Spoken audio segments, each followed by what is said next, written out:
All set? Yes, just got to finish these for Mr. Sullivan. Just hope I'm a good enough substitute for your friend the nun. You're not a substitute. I'm really glad you offered to stay. So's Roger. Put his mind at rest. I hope he doesn't think I live like a nun. Oh, he's very broad-minded. He said he doesn't mind you staying as long as you have clean habits. Ooh. Where's your case, Polly? By my desk. Okay, I'll see you at the door. Won't be a minute.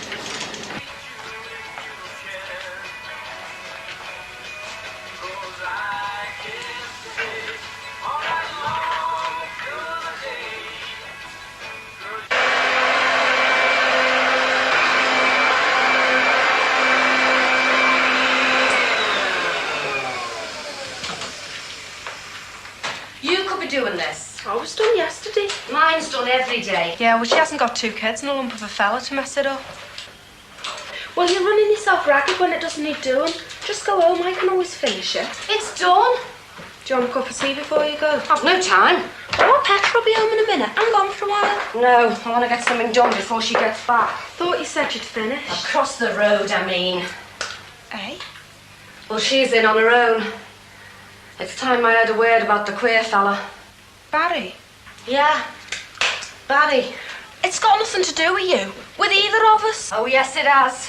Somebody's got to say something before she gets herself so wrapped up in him she doesn't know what she's doing. She'll go mad. You can't just go across and say something like that. My mind's made up, I'm doing it. Marie, you're not. I don't want any trouble. There won't be any. I'm just going to tell her he's seen too much of our Petra. Which has got nothing to do with his mother or us. And if it ends up in a slanging match, the older the close will be gossiping even more about our pest. I don't want any trouble, I've told you. Now please, Michelle, get out the way. Gordon. Hi. Come in a moment, will you? What for? Never you mind. I hope I'm not bothering you, Mrs. Grant. Hello. I'm Petra's sister, the eldest. Oh, come in.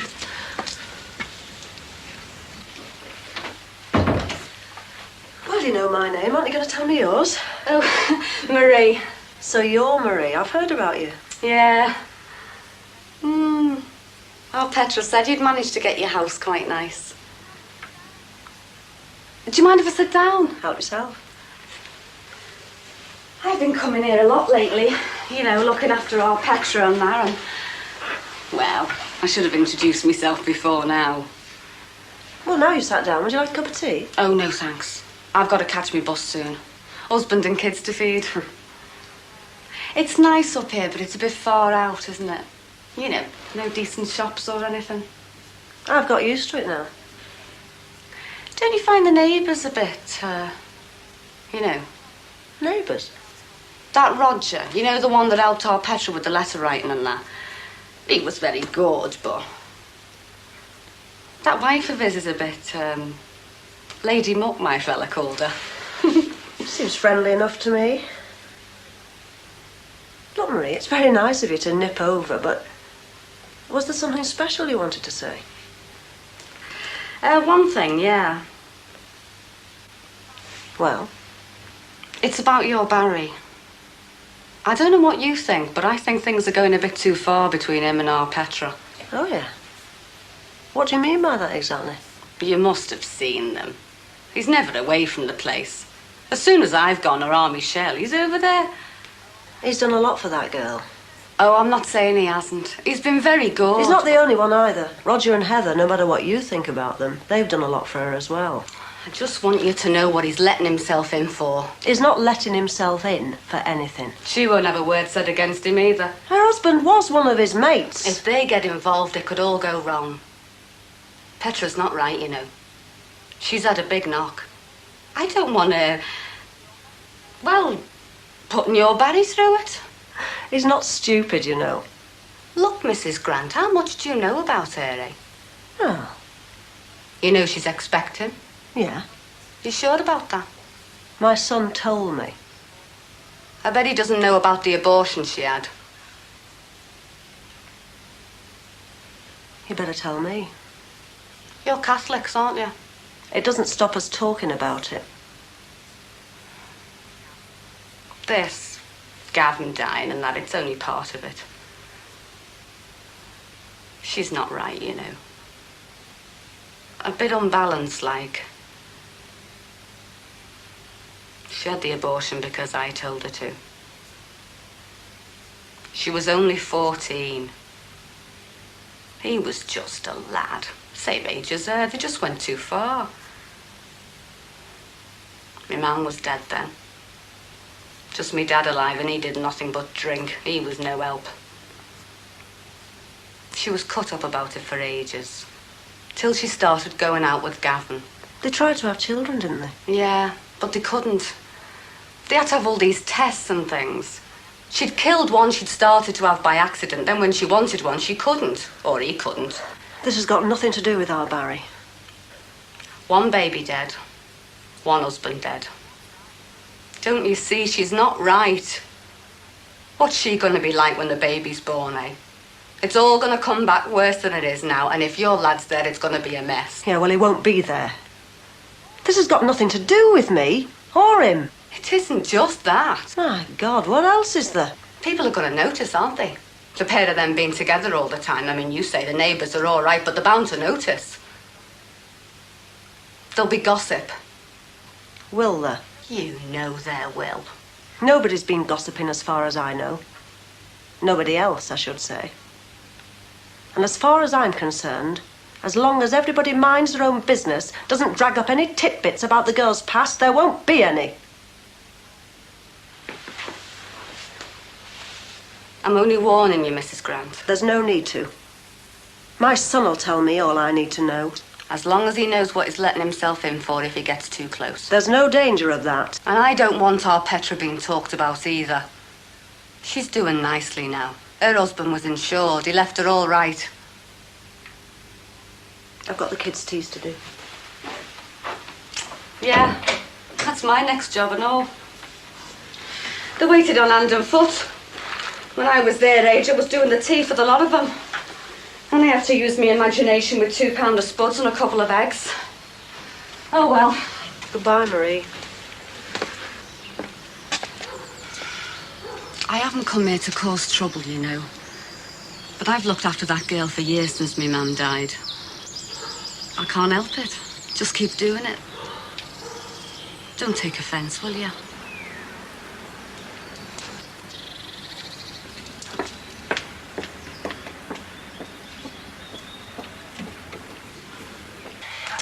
It won't work. It will! Won't. I mean, God, after what happened at Easter, Dad's bound to be on the alert. And if he finds out you're at a CND thing... Don't Janice's parents mind? Well, not if she's with me. It's catch-22, you see. Why do people say that? Because, read the book, it's in here somewhere. See, the point is, it has to be someone from Ladymount I say I'm staying with. Or someone he could check up with if need be. Yeah, and he will. Couldn't something crop up at school? Well, like what? Round-the-clock revision? They might believe an all-night vandalism session. Yeah, I suppose you'd have given plenty of notice for something like that. Well, quite. No, it's got to be spontaneous, but watertight. Why couldn't you just tell him? I suppose I could always say I was going to Mark's band practice with you. Oh, no. I wouldn't be there, silly. Well, they know you hate the music. Yeah, but I'm interested in my little brother's input, aren't I? No, it wouldn't work. I'll be back here by 11. Yes, but not if something happens. Something which means we both have to stay. They hate the Gossages. They wouldn't let us stay there. Well, it'd be better than walking the streets of Birkenhead when the station's closed. And they'd never ring the Gossages to check. And you could be there in case they did. You could make some excuse. Oh, go on, Gordon. Oh, what should I say, though? I mean, when I ring up and say we can't get back? Well, I don't know. Say anything. Say the buses are on strike. That'd be in the papers. Not a small one. Well, the radio, at least. Oh, please, Gordon. There'll be hell if he finds out. Let's just try it. All right. It's going to be a disaster, though. Oh, great! Well, tell me, our pet will be back in a minute. She's late now. She's probably with him somewhere. I hope you haven't caused any trouble. I told her what I think. They're getting too close. Come on, what else? She's not right yet. Not by a long way. Oh, look, Michelle. I don't want her getting involved with the first thing in pants that shows some interest in her. She's been doing all right. So Barry takes her out and comes round a lot. It's not doing any harm. She's not going to get involved. I've seen it happen before. That Tillotson one across from us. Her husband got killed on the buildings. Before she knew it, she was married to his brother, and you know what happened next. She's not that soft. If he keeps up the pressure on her, she could make the wrong move. You don't know him, do you? Not properly. He's not pushy like that, I can tell. I am just a bit worried about the money, though. He's starting up in a business. Oh, why? Well, that's all he's after. A bit of investment from our past. What makes you think he's going to stop at that? If he does the thing properly, he could get his hands on the lot. I don't think it'd come to that. The thing is, going across to see his mother, get back to her and upset her more. Well, somebody's got to tell her. Upset or no upset. And I'm going to do it. She won't take any notice, I'm telling you. She's contrary when she wants to be. You know it. She'll only say more to spite you. Not if he doesn't want to. Or his mother has a go at him. What have you said across there? They're Catholics, aren't they? Dunno. Well, they are. I told her about the abortion. Oh, Christ, Marie! Well, someone had to tell her.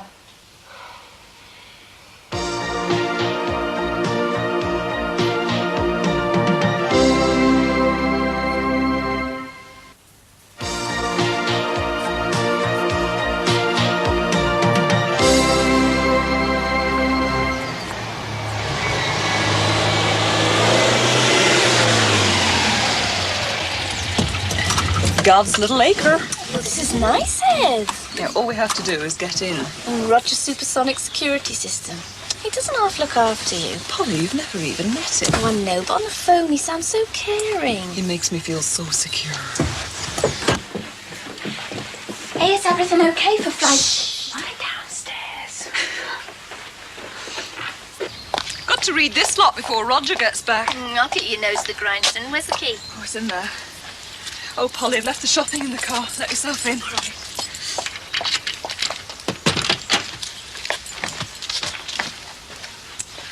Polly, I need the keys. Polly, the alarm! Switch the alarm off! What's the matter, Heather? Open the door, Polly. We have to switch the alarms off. Hang on. Hurry!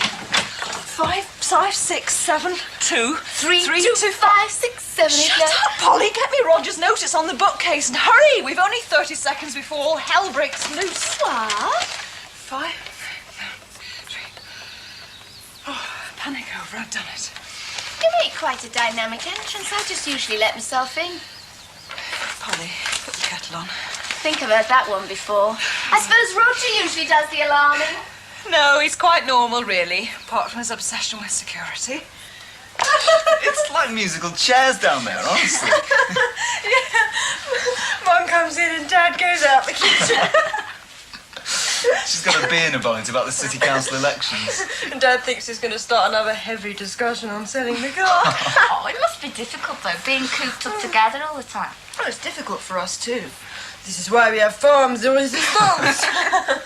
Meeting in the locked bedrooms to discuss breaking the curfew, yeah?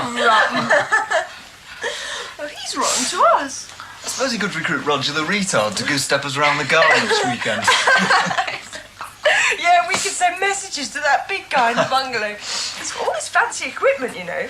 Brookside calling, Brookside calling. Leave them for now, Polly. We'll do them later. It's all right. Look, I asked you here as company, not as a kitchen maid. It's all right. What are you doing in there, woman? You caught me out. I was snooping. Snooping? I was just reading Roger's romantic messages. Reminders for Rogerless H. Oh, that. Heather, remember to put the top on the toothpaste before you go to bed. He sounds amazing. So organised. He is. This time last night he was sitting where you are. Seems ages ago. It's the first time he's been away since you've been married. I suppose this is the time of night we do most of our talking. Must be nice. Wish I could hang on to men. Polly, I didn't mean that to sound, it's great you're here. You're making it a lot easier. If that's a hint for me to aid Roger and do the dishes, I'll do them. No, it's not. No, I'll do them on the condition that you get down to some studying now. Roger and me have got it all organised. All you've got to do is work. And if there's any skiving, well, I shall tell Roger all about it next time we have one of our telephone conversations. I thought he was supposed to be bringing the coffee. Perhaps he's being questioned by the guards. More like he's gone downstairs and forgotten what he went for. Come off it. No, honestly, he's in a dream world half the time. He's bright, but I he's think he's really nice. nice. You don't fancy him, do you? I said he's nice. Oh, my God, I don't believe it! You've fallen for the charms of Gordon Collins. See? Oh, I've waited all my life for this moment, and now it's finally happened. What? Well, Gordon, my brother, him and the train sets and computers, who I remember with his new cap and dirty knees. He's grown up. I only said he's nice. Oh, yes, but you wouldn't have said it unless... Unless what? Unless there was a flicker of you-know-what. You're terrible. What? Sex appeal. I just think he's attractive. I told you so. I meant intelligent and quite witty. Oh, did you now? Yes, I did. Oh, you're serious? Yeah, I am. Well, I suppose this is growing up. Coffee's served. What's the matter with you two? Nothing. Oh, it's like a doctor's waiting room down there, reading and polite coughing. Thanks, Gordon. Thanks, kid. Right. Statement of Standard Accounting Practice. SSAP 16. Current cost accounting. SSAP 12. Depreciation. SSAP 14. Group accounts. SSAP 30. It only goes up to 19, Polly. Well, I think you know them. Parrot fashion. Hey, Paul? Oh, give me minutes and rosters any time. You whiz-kid accountants can get on with it. Shall we have a break? Agreed. Anyway, I have a whole Rogerless week ahead of me to get down to it. He seems to be doing really well at work. All this has been sent away on all these big jobs. He is. He's really lucky. It's just a matter of him working hard, keeping his head down, and his articles will soon be up. But you still got to do your exams, eh? It's not that bad. I've not done too badly for picking up experience. And in a way, I'm really looking forward to it, Polly. A chance to prove I can qualify and put a few noses out of joint at the office. Like Creeper Crawley. He is number 1 on the list. Oh, he's a pig. He's terrified of you, He's not. He is. He's terrified of failing and you passing. And he's forever rooting through your things because he's convinced you get all the best jobs. Really? Yeah. I'm glad about that. I get paranoid about him getting the best ones because he's a man and a creep to the partners. Answer truthfully. Are you doing this to prove you can do it or prove it to them? Well, I've got this far, so I know I'm in with a good chance. But accountancy, it's dominated by men. It's important I make my way. And getting a break inside the firm when I qualify is going to be the big problem. You don't know how lucky you are, Polly. Me? I'm well and truly stuck. I have no chance of getting a new job. Gilbert's made sure I won't get any further in our place. Gilbert? Don't pretend you haven't heard. What? Oh, I've been seeing him on and off. And don't look so astounded. I thought everybody in the office knew. I was just being friendly, him being divorced, his little boy being in hospital. But he started to get funny. I'm trying to put the blocks on it. He started to get really funny. I didn't realise. Nice as pie to you, isn't he? It's because you're married, you see. I think he's got his eye on that new young typist, Caroline, now. I keep meaning to warn her, but I don't know whether I should or not. I think he's taken her out to lunch a couple of times because she's come back and she looks as though she's been drinking. Are you listening, Heath? Sorry. Here I am, filling you in on the office scandals, and you sit there daydreaming. I'm sorry, Polly. I don't much feel like yapping. Thing is, I've heard the job as Mr. Thomas's assistant's going, and he's lovely, don't you think? I tell you what, shall I steal a bottle of Roger's wine? Do you fancy some? Good idea. And then you can tell me all about Gilbert. Oh, I feel silly now. Oh, it's just Gilbert told me I didn't stand a chance. Hello? Roger. Heather. It's Roger. Hello, Roger. Oh, hello. I expected a call ages ago. Yes. No, it's Polly from the office. Yes. What have you been up to? Oh, whining and dining, eh? That sounds lovely. Well, we've started the studying. Polly's been testing me. Yes. No, she's in the kitchen getting us a drink. No, she's not here. Roger.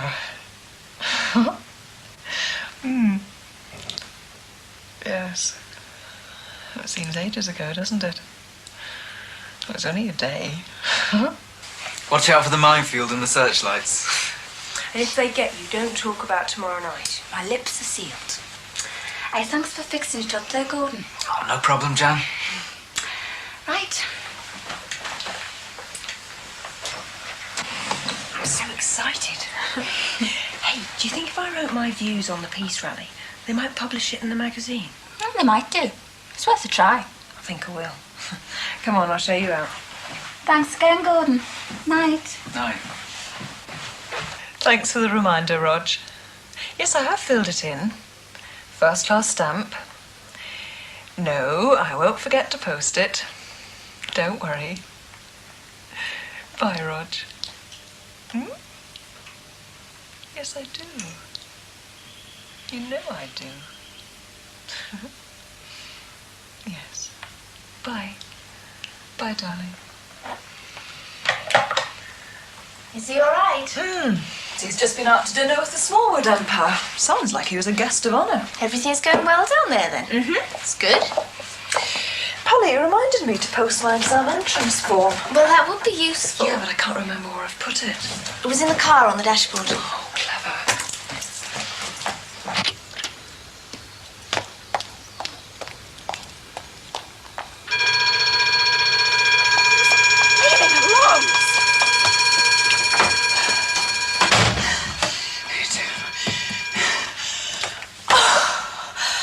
Oh, Roger, what would I do without you?